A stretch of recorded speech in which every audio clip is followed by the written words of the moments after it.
Right? क्या मुमकिन है कि आपके दोस्त जो समझ रहा है एक बात दरअसल वो नहीं हो, कुछ और हो? हाँ, लेकिन आपने अगर उससे जब ये सवाल किया क्या बात है भाई, क्यों निकालना चाह रहा है, उसने कहा जी इसलिए निकालना चाह रहा है क्योंकि मैं फिका एक्स को बिलोंग करता हूं, फिका वाई को करता है, या मैं एक्स जबान बोलता हूं, वाई जबान बोलता है।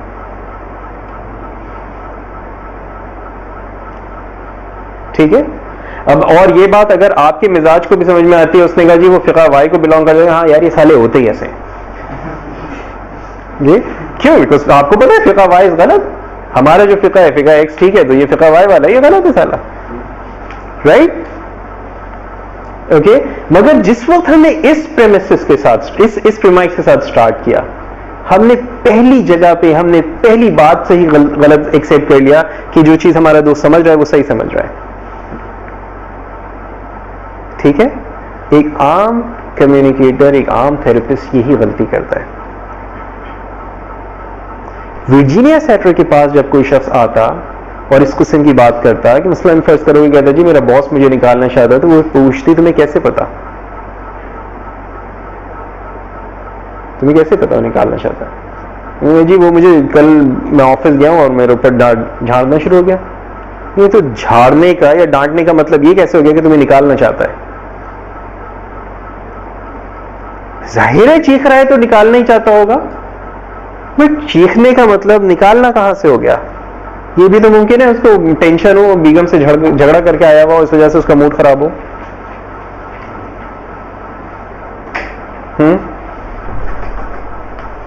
There could be many possibilities. Do you understand? So जब रिचर्ड बैंडलर और जॉन रेंडर ने उसको स्टडी किया, they found कि वर्जीनिया सैटर जो है बहुत प्रिसाइज क्वेश्चंस करती है, और उन्होंने उसको मॉडल करते हुए एक कम्युनिकेशन का मॉडल डिजाइन किया जो कि प्रिसिशन कम्युनिकेशन मॉडल या मेटा मॉडल कहलाता है। मेटा मॉडल के अंदर आप स्पेसिफिक इंफॉर्मेशन किसी से लेने के कुछ स्पेसिफिक क्वेश्चंस सीखते हैं। हमारा जो जहन है उसे कॉन्स्टेंटली 2 मिलियन बिट्स इंफॉर्मेशन की जा रही है, ये माहिर नफ्सियात कहते हैं। इस वक्त आप यहां पर बैठे हुए मेरी आवाज सुन रहे हैं, इस पंखे की आवाज सुन रहे हैं, इस एसी की आवाज सुन रहे हैं, इस कमरे के टेम्परेचर को महसूस कर रहे हैं, अपनी आंखों को झपका रहे हैं, आपकी सांस चल रही है, आप ऑक्सीजन अंदर लेके जा रहे हैं, कार्बन डाइऑक्साइड निकाल रहे हैं।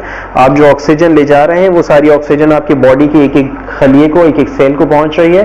आपने जो खाना खाया है उसके लिए डाइजेशन हो रही है, उसके लिए डाइजेशन के लिए कई मुख्तलिफ केमिकल्स हैं आपके खाने में से, प्रोटीन्स, वाइटामिन, मिनरल्स, जो कुछ आपने खाया है वो तमाम चीजें मुख्तलिफ बॉडी के पार्ट्स को मुख्तलिफ अंदाज में जा रही हैं। उसका सारा जो एक्सक्रीशन का प्रोसेस है वो भी साथ साथ बनता चला जा रहा है, और बेशुमार चीजें ऑटोमेटिकली, और ये सारी इंफॉर्मेशन कॉन्स्टेंटली आपके नर्वस सिस्टम को जा रही है। अगर हम ये सारी की सारी इंफॉर्मेशन प्रोसेस जो कुछ हो रहे हैं इसको हम कॉन्शियसली, इसके लिए हम अवेयरनेस के साथ करने लगे, तो हम सब में एक पागलपन पैदा हो जाएगा। एक सेकंड जरा मैं दिल धड़का लूं। हाँ एक मिनट यार, मैं सांस ले लूं फिर अभी बात करते हैं। हाँ एक खाना तो डाइजेस्ट करना भूल ही गया था, एक second. Okay, just think about it.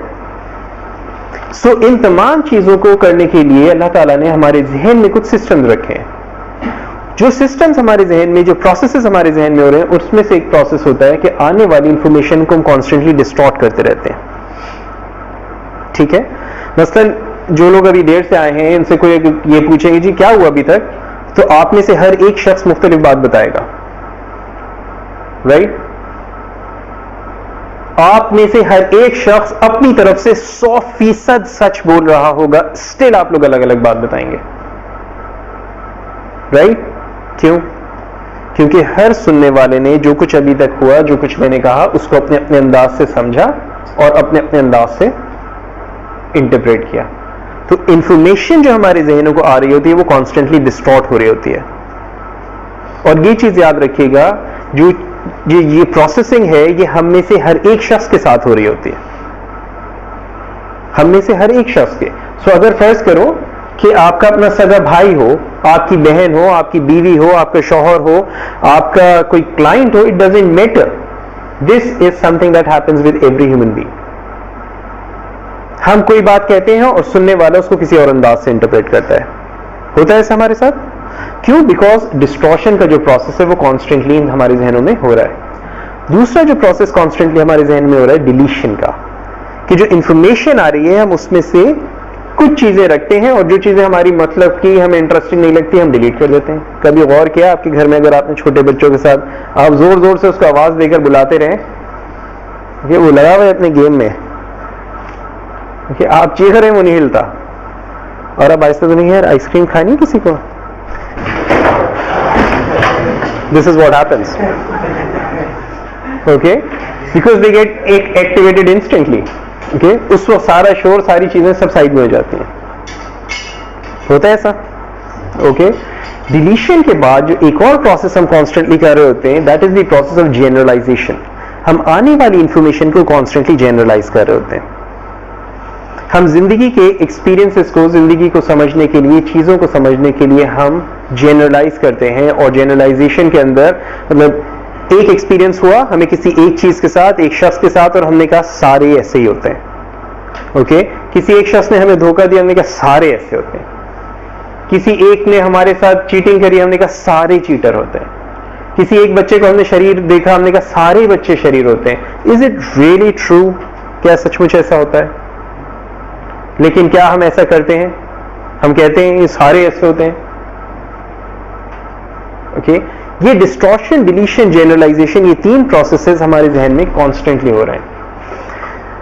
Virginia सैटर ने जो वो मॉडल जब वर्जीनिया सैटर को किया गया तो देखा ये कि वर्जीनिया सैटर जो क्वेश्चंस करती है वो बहुत ही प्रिसाइज क्वेश्चंस के जरिए इंसान की कम्युनिकेशन में से डिस्टॉर्शंस, डिलीशंस और जनरलाइजेशंस को निकालकर और बात की तह तक पहुंचती है।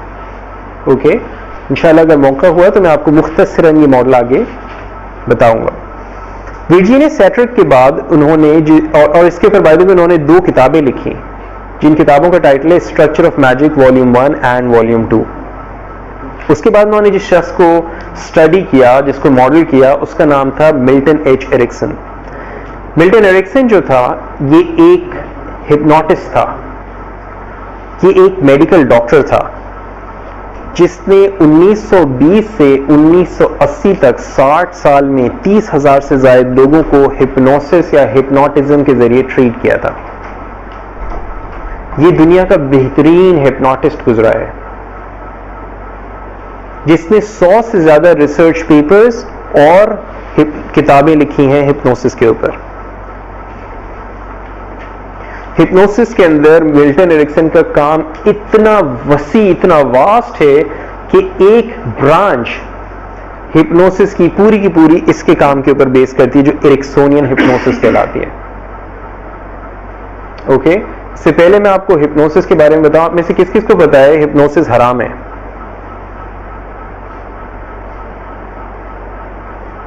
ओके, सो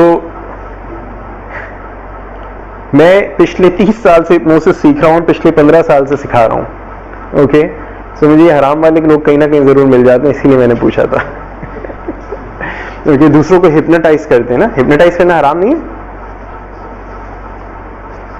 दूसरों को हिप्नोटाइज करना हराम नहीं है? या लेकिन एक्सप्लेन से पहले लोगों ने हराम का फतवा निकाला हुआ होता है, इस वजह से आपको काशिफ भाई की क्लास में जो है कुल्लू पाकिस्तानी मुफ्ती, आना मुफ्ती अंता मुफ्ती, कुल्लू पाकिस्तानी मुफ्ती। ओके, सो हम में से हर एक स्कॉलर भी है, हम में से सियासतदान भी है, हम में से हर एक जानते हैं, बस यूं कर ले सब हालात सही हो जाएंगे। लाहौर में था तो मैं एक जगह से जो कहीं रिक्शा के अंदर मैं जा रहा था तो रिक्शा वाला जो है मुझसे कहे सर सिर्फ पंजाब की पुलिस ठीक हो जाए सारे मुल्क के हालात ठीक हो जाएंगे। उस बेचारे को पुलिस तंग करती है तो उसका प्रॉब्लम, ये मेरा प्रॉब्लम सॉल्व हो जाए, सारे प्रॉब्लम्स खुद सॉल्व हो जाएंगे। ओके, अब सो हम में से हर एक को जाएंगे, कोई सर में दर्द, पैरासिटामोल खा लो, डॉक्टर भी हूं मैं। ओके, आपको कोई मसला नहीं है, जो जिस चीज का आपको चाहिए, फतवा चाहिए किसी चीज, मैं बोलूं कि किस चीज पे चाहिए, फतवा भी देंगे, कोई नो इशू, एब्सोल्युटली। कोई मैंने दाढ़ी रखी इसीलिए थी। ओके, फतवा आपको चाहिए हो आप ले लीजिए, मेडिकल एडवाइस आपको चाहिए वो ले लीजिए, कोई इशू नहीं है। आपको सियासी कोई वो चाहिए वो ले लीजिए, रिलेशनशिप से कोई मसला हो, सारे हल आपको सारे मिलेंगे इंशाल्लाह। 70 साल सन्यासी बाबा है, ओके, उम्र 20 साल है, बाकी 50 साल अब्बा का तजुर्बा है। देखिए हिप्नोसिस मेरे भाई मुख्तसरन एक जहन की ऐसी कैफियत का नाम है जो आप और मैं हर रोज एक्सपीरियंस करते हैं। ये जहन की वो कैफियत है जिसके अंदर कही जाने वाली बात का असर सुनने वालों के ऊपर कई गुना ज्यादा और बढ़ चढ़ कर होता है। ये जहन की वो कैफियत है जिसमें इंसान बगैर क्रिटिकल थिंकिंग के किसी भी चीज को एक्सेप्ट कर लेता है। ओके, सो बिल्कुल मुख्तसर और आसान लफ्जों में आपकी हर वो चीज जिसको आपने बगैर सवाल किए एक्सेप्ट किया है वो हिप्नोटिक है। मसलन किसी ने आपसे कहा तुम कुछ नहीं कर सकते और आपने अगर एक्सेप्ट कर लिया, या किसी ने आपसे कहा तुम तो बहुत ही समझदार हो एंड आपने उसको एक्सेप्ट कर लिया। Okay, that is what hypnosis is. Hypnosis is nothing but simple communication. आप में से कितने ऐसे लोग हैं जब बाजार में कहीं हो और प्यास लगे, ख्याल आता है कुछ पीने का, आप दुकान पे जाते हो, जाकर कहते हैं यार पेप्सी निकाल दे देना। क्या कितने लोग हैं? Can I see show of hands? Okay, Why? Why does this happen? आप जाते हैं दुकान के ऊपर जाते हैं, आपने it's like साबुन लेना है, आप जाते हो जाके ठक सेफगार्ड या लक्स आप उठाते हैं, क्यों?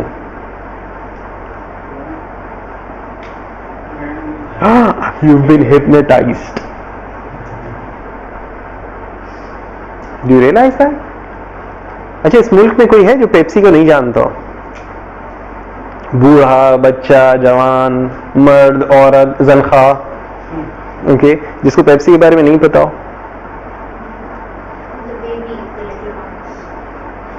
वो पी कर आया वो पेप्सी पहले से वो बाहर है, दिल मांगे और अम्मा ओके ना, क्यों? इसके बावजूद पेप्सी वाले रोजाना अरबों रुपए की एडवर्टाइजमेंट कर रहे हैं। हर चैनल पे, हर मैगजीन में, हर रोड पे आपको पेप्सी के एड्स नजर आते हैं। क्यों करते हैं ऐसा?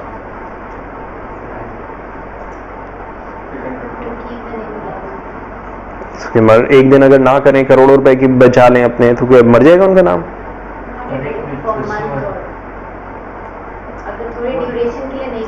Repetition repetition repetition repetition is hypnotic. Anything repeated long enough, anything repeated long enough, brain starts accepting it as true. तो आप जो कुछ टेलीविजन के ऊपर ड्रामे देखते हैं, बहुत सारी चीजें जो आप लोग फेसबुक के ऊपर देखते हैं, लोग शेयर कर रहे होते हैं, आप अगर गौर करें तो बेशुमार लोग उन चीज़ों को बड़ी इजीली फिर एक्सेप्ट करना शुरू कर देते हैं। इनफैक्ट टेलीविजन के ज़रिए, टेलीविजन के प्रोग्राम्स के ज़रिए आप, मैं, हमारे घर वाले जो टीवी देखते हैं, वो किसी ना किसी लेवल के ऊपर हमारी वैल्यूज़ में जो शिफ्ट आया है वो सब हिप्नोटिक चीज़ों के रिजल्ट्स हैं।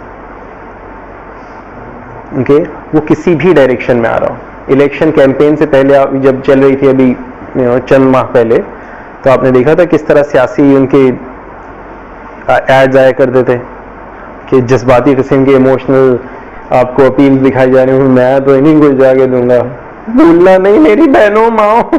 ओके, बिकॉज इंसान जो है उसके जहन के दो हिस्से हैं, एक इंसान का शऊर और एक इंसान का होता है लाशऊर। ओके, इंसान का जो शऊरी जहन है और लाशऊर, इसको समझने के लिए खाली आपको बता रहा हूँ, जैसे कंप्यूटर में एक रैम है और एक हार्ड डिस्क है, ठीक है?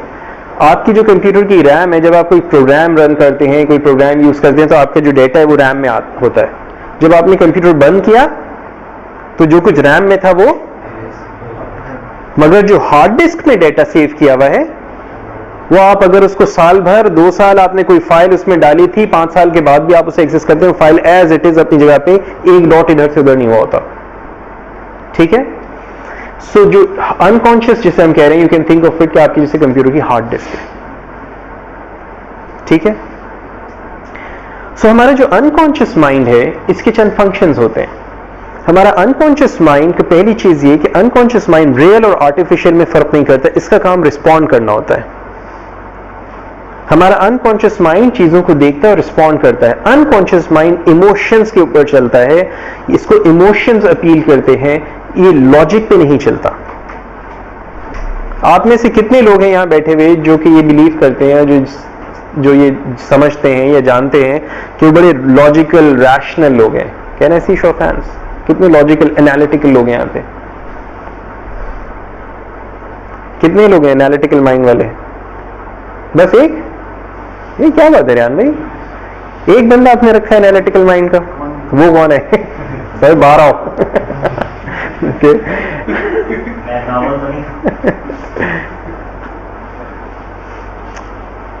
कितनी बार ऐसा होता है कि टीवी के ऊपर कोई आप प्रोग्राम देख रहे हैं, इवन फेसबुक पे लोग छोटा सा कोई एड शेयर करते हैं, ओके, या किसी फिल्म का कोई सीन देखते हैं।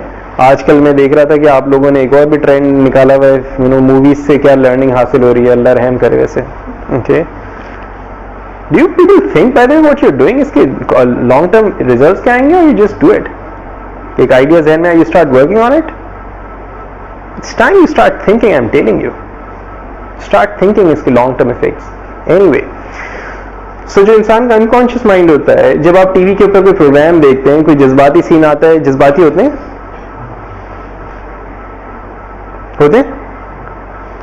ओके, रोना आ जाता है,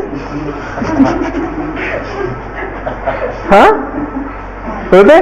कितनी बार ऐसे होते टीवी पे, अरे यार सब एक्टिंग है, कोई नहीं मार रहे, सब बेवकूफी बना रहे, पैसे लेके एक्टिंग कर रहे, हाँ, कर दे कोई। Have you ever heard this? सुना है कभी कोई बोल रहा हूं ऐसे? What do people really do? Titanic डूब गया, okay, right?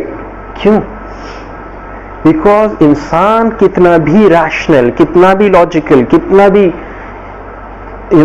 इस अपने आप को एनालिटिकल समझता हो, basically we are all emotional. We act, we decide, we respond to emotions. This is the reason आपको एडवर्टीजमेंट्स के अंदर भी सारी इमोशनल अपील्स दी जाती हैं। This is the reason politicians as well as religious speakers talk to your emotional level. वो speakers जिनके आप सुन के धाड़े मारकर रोते हुए लोगों को देखते हैं, गौर कीजिएगा उनका जितना कंटेंट होगा, they constantly attack to your emotional level, they speak to your emotional level. You understand? गौर कर लीजिएगा, चाहे वो सियासत हो, चाहे मजहब के हो, that's they do. They may not be doing it consciously, let me tell you this. Because unconscious mind जो इंसान का, वो इमोशंस के ऊपर रिस्पॉन्ड करता है, ठीक है? हमारा जो अनकॉन्शियस माइंड होता है, इसको चीज़ों की रिपीटिशन की ज़रूरत होती है। जब कोई चीज़ रिपीटेटिवली आती रहती है, वो चीज़ हमारी हैबिट बन जाती है।